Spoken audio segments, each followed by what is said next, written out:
We have a massive update about the Baltimore Orioles and implications about their future. MLB Insider revealed one player that could potentially be on the move at the deadline. Welcome to Orioles Digest. I'm your host, Kam Brice. And like I said in every video, before you do anything, hit that subscribe button. If you are a part of this percentage, let's change it today. Come join Orioles Digest. We'll give you daily updates about the Baltimore Orioles every single day that you don't want to miss. Now, the Baltimore's master plan was just revealed from MLB.com. An MLB reporter revealed 8 deadline acquisitions and teams that could possibly be buyers or sellers. And in this article, they detailed everything that's going on with the Baltimore Orioles and what their future could look like. So, without further ado, we're going to take a deep dive into this article. We're going to take a deep dive into this article, and I'm going to tell you everything that you need to know about the Baltimore Orioles at the trade deadline. So, MLB insider Mark Feinstein, who I'm pretty sure if you not know, he's the one that posts all the hot takes, all the interesting articles that you see on MLB.com, all the player interviews. That's Mark Feinstein. There's another reporter named Jake Real, who is especially for the Baltimore Orioles. He covers everything. He's also on MLB.com.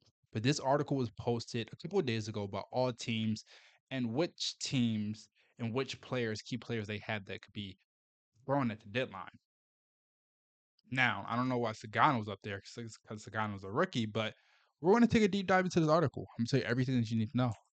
So, Mark Feinstein said the Orioles might be the most interesting team to watch during the last 8 weeks, especially after winning 3 in a row and 6 out of his last 10 games. We're finally starting to show some shines with this team. Now, he did say if Mike Elias could turn this team around, the one thing that he would have to think about is building and looking to get some pieces for 2026. Zach Eflin, Sagano, Morton, Soto, Dominguez, Mullins, O'Hearn, Laureano are all free agents. Out of those guys, when I look at that, who do you want? Zach Eflin. I definitely want Zach Eflin back, but I don't want him as a 1 or 2. Sagano, have to have him back. He was amazing. I don't care of his age. He was amazing. Charlie Morton, it was at a point where we wanted you DFA'd. If you can at least get through the season, okay. You're not coming back. This might be your last year. Sir Anthony Dominguez, not sure, hasn't been good. Gregory Soto's hasn't been good. Cedric Mullins, Ryan O'Hearn. Are those guys the only people I would keep? Sagano, Eflin, O'Hearn, and Mullins. Now we know the path for Enrique Bradfield Jr. Bats Honeycutt, and there's no other outfielders that will take over that position that Cedric Mullins has right now. Ryan O'Hearn, he's especially having a career year. So do the Orioles trade their best, who is obviously their best hitter right now, for what do you think you can get for Ryan O'Hearn? I don't think his value is that high, especially as he's a free agent. Teams are going to be like, oh no, we're just going to let him go and then possibly contact him in free agency once he has more liability and things to do. Now we can take, I think I took this part from the article. Now, this is what Feinstein said about the Orioles' summer plans. He wrote, Ryan Mountcastle might be an intriguing trade candidate because he has a year of team control and it would allow Baltimore to promote Kobe Mayo for good. So, Mountcastle, if he gets traded, a team doesn't have to pay him now. They have one more year, whatever point he gets traded, they have one more year of control to deal him, arbitration, give him his option, and then if he has a career year, then you can figure out wherever you want to go. If he's a rental, if you just want to need somebody for a playoff push, you need a first baseman that can also hit DH and maybe play. I don't know if Mountcastle plays any other positions. I'm not sure, but I think he just played first. So that's another situation that you can go. Now the Baltimore Orioles become sellers at the deadline, and which I'm going to talk about that in our next part of the video, but we're going to stay on topic right now about this deep dive into this article. We'll Feinstein everything to say. Um, he's basically saying that the Baltimore Orioles are going to be sellers. Everything, every guy is available. Even Adley Rutschman could possibly be available. Even the guys that we possibly think they're not. healthy could be available. Could they shot Grayson Rodriguez somehow gets healthy and he's on the trade block? Anything could happen. Could Cedric Mullins go to like the Phillies and we get some draft picks or some draft capital, some prospects back? So that's the situation. Is I'm not sure if the Orioles are going to repay Cedric Mullins. So where do they go and where do they go off these players? That's going to take us to our second topic of the day. Are the Baltimore Orioles sellers or buyers at the trade deadline? Most definitely sellers. They're sellers. Once again, look at these names: Eflin, Sagano, Morton, Soto, Dominguez, Mullins, O'Hearn. Mullins or O'Hearn. You got to keep one. You're not going to be able to keep both.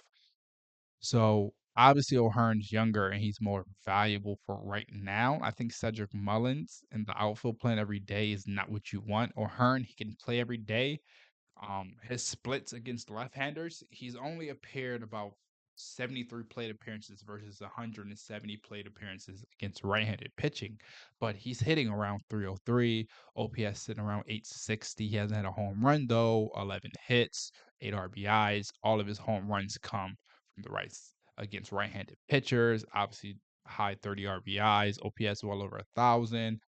On base percentage, everything over 460. So O'Hearn has been really good this year. And it doesn't matter if you put him against left-handed pitchers, right-handed pitchers in the bullpen, relievers, starting pitchers, doesn't matter where they're thrown from. O'Hearn's just smashing the ball. So I really feel like he's starting to develop into a player that he can be. And I feel like a guy like him, he's just starting to develop in the player that he thought he could be. So maybe he could have an all-star prime. Maybe he could be an all-star this year.